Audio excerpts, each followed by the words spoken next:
북한의 단거리 발사체 발사 소식에 청와대는 상황을 분석하고 있다면서 신중한 입장을 보였습니다. 네, 발사체가 무엇으로 만들어졌는지 또 연료는 무엇인지 등 재원을 파악하면서 북한의 의도를 분석하고 있는 가운데 상황이 엄중하다고 판단이 되면 NSC 상임위가 소집될 수도 있을 것으로 보입니다. 취재기자 연결합니다. 김도원 기자.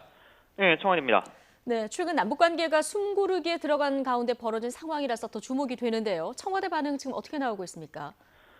네, 청와대 아직 공식 입장은 없습니다. 일단 정확한 상황 파악이 우선이라는 입장입니다. 발사체의 정확한 재원과 성격을 알아야 북한의 의도도 분석할 수 있다는 건데요. 국가안보실은 국방부 합참과 소통하면서 내부 회의를 열고 대응 방안을 논의한 것으로 전해졌습니다.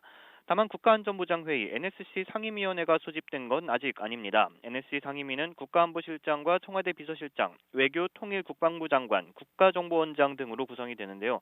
북한의 이번 발사체 발사가 이런 고위급 논의가 필요한 전략적 도발에 해당한다는 판단은 아닌 것으로 보입니다. 하지만 상황 평가가 바뀌면 회의가 소집될 가능성도 있습니다. 문재인 대통령은 지난달 4차 남북정상회담을 공개 제안했지만 북한은 답이 없는 상황입니다. 오히려 노동신문과 각종 대남 매체들을 통해서 남측의 외세의 간섭을 거부하고 남북 합의를 이행하라고 촉구하고 있고요. 최선희 외무성부상은 최근 비핵화 협상 대신 경로 변경을 할 수 있다고 압박하기도 했습니다.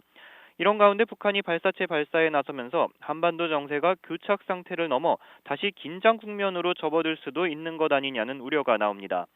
문 대통령은 지난달 1일 수석보좌관 회의에서 지금의 대화가 실패로 끝난다면 상황이 더욱 나빠질 거라면서 한반도 평화 프로세스를 반드시 성공시켜야 한다고 강조한 일이 있습니다. 지금까지 청와대에서 YTN 김도원입니다.